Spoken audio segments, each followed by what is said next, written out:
नमस्कार, मैं हूं आपके साथ वैशाली और आप देख रहे हैं CNN न्यूज भारत। आइए रुक करते हैं आज की खास खबर पर।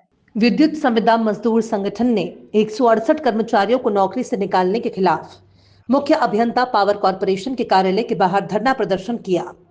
डिस्कॉम मध्यांचल मुख्यालय ने all services global private limited को 2 साल के लिए अनुबंधित किया है, जिसके तहत कंपनी ने 20% कर्मचारियों की छंटनी का आदेश जारी किया है।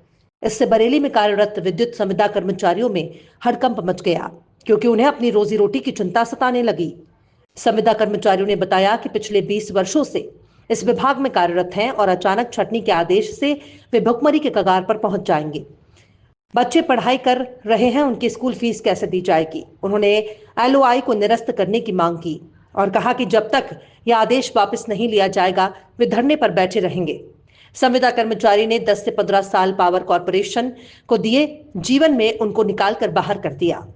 ऐसी परिस्थितियों में संविदा कर्मी अपने परिवार सहित अपनी जीवन लीला समाप्त करने को विवश हो जाएंगे। संविदा कर्मचारियों ने अपने 5 सूत्रीय मांग पत्र में कहा कि आउटसोर्स द्वारा नियुक्त कुशल श्रमिकों को 25,000 रुपए प्रति माह और अकुशल श्रमिकों को 18,000 रुपए प्रति माह वेतन दिया जाए। साथ ही उन्होंने मांग की है कि टेंडर केवल मध्यांचल के पास से दिया जाए और कर्मचारियों को EPF की सुविधा सुनिश्चित की जाए। इसके अलावा कर्मचारियों की सेवा नियमावली में बदलाव और उनकी सेवा काल सीमा को 55 वर्ष से बढ़ाकर 58 वर्ष करने की भी मांग की गई है। धरने पर पुनीत राय, नवल किशोर सक्सेना, सुनील गोस्वामी, नरेश पाल सिंह, जहीर खान, असलम खान समेत बड़ी संख्या में संविदा कर्मचारी शामिल थे। क्या नाम है आपका? सैयद असलम अली। आप इस सभी कर्मचारियों को जो हटाया जा रहा है नौकरी से, इसके क्या कहना चाहते हैं? इसके लिए कहना चाह रहे हैं साहब इनको लगा लिया जाए, क्योंकि हमारे साथी हैं, हमारे भाई हैं ये, और इनके साथ गलत हो गया है। अगर इनकी कोई गलती है तो उसकी इनको बताया जाए कि इस गलती पे तुम्हें निकाल दिया गया है, और हमें बहुत अफसोस है साहब इसका। कितने लगभग कर्मचारी निकाले गए? 200 हमारे किला से तो 13 लोग निकले हैं और टोटल 200 लोग निकले हैं। 200 लोग अफसर जी। क्या मांग करते हैं सरकार से? अब भाई इन लोगों को रख लिया है, इनके बच्चों का साथ है साहब, गरीब आदमी हम लोग। सामने अभी होली का त्योहार भी है। हाँ, होली का त्यौहार है इधर, दुनिया भर के साहब खर्चे हैं त्यौहार की वजह से, लोग भीख मांगने के लायक हो जाएंगे हम लोग। कितने वर्षों से कर्मचारी काम कर रहे थे? ये 6-6, 7-7 साल के, 8-8 साल के लोग हैं। शुभ नाम राकेश कुमार लैंडमैन, सिविल लाइन फर्स्ट से हूँ। कितने कर्मचारी निकाले गए? हमारे यहाँ से 160-65 कर्मचारी निकाले गए हैं। हमारे बिजली घर से 5 कर्मचारी निकाले गए हैं और वहाँ व्यवस्था भी भंग है, ना किसी नोटिस के, ना किसी बगैर कहे 10 बज के कुछ मिनट पे उन्होंने अपना मोबाइल पे बुक कर दिया। 168 बताया जा रहा है। जी साहब, और उसके बावजूद भी कोई ना पता ना कुछ। अब हमने 2 बार हमारा एक्सीडेंट हो चुका है, जिससे हम अपने पैसों से अपनी ज़मीन बेच के अपना इलाज कराया। किसी उपकरण भी नहीं है हमारे पास, और उसके बाद भी हमारी सेवाएं समाप्त कर दी गई। हम आगे कहाँ पर क्या रोजी रोटी कमाएंगे? वर्षों से काम कर रहे हैं? मुझे 20 साल हो गए यहाँ पर। मैं 20 साल से यहाँ कार्यरत हूँ, एक ही बिजली घर पर हूँ और बड़ा दिन और रात मैंने सेवा की है। आपकी सेवाएं चल रही हैं अभी? नहीं, मेरी सेवाएं समाप्त कर दी गई।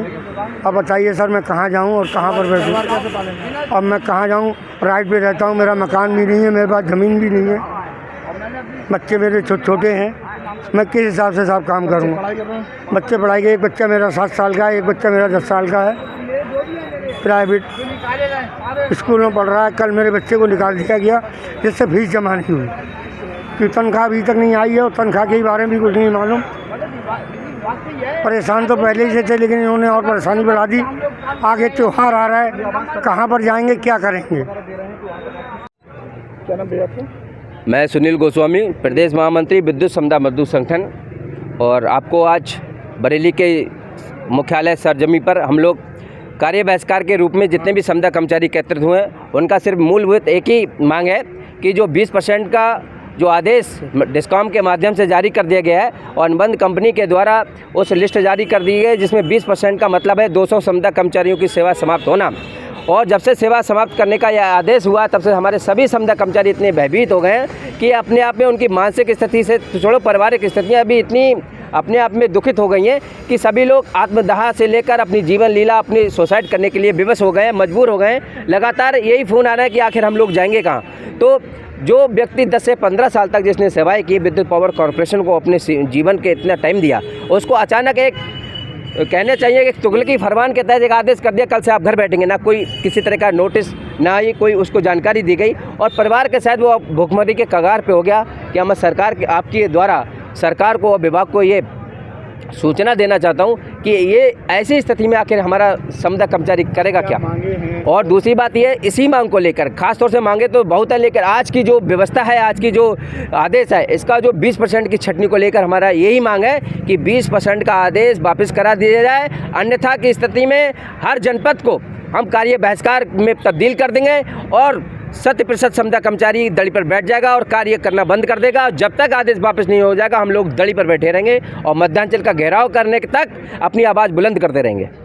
धमकी भी दी गई है, उसमें दिखाया गया है। धमकी नहीं है, हमारी मांग है। हम लोग कभी मजदूर लोग हैं, कभी धमकी नहीं देते हैं, बस हमारी मांग है शालीनता से सर, और सत्याग्रह करते हैं। सत्याग्रह के बाद हम कार्य बहिष्कार करेंगे। अगर मांगे पूरी नहीं होंगे तो कार्य बहिष्कार करेंगे। जिस तरीके आवाम को हम रोशन करने का काम करते हैं, वैसे उसी तरीके आवाम को इसको अंधेरा करने का भी जानते हैं।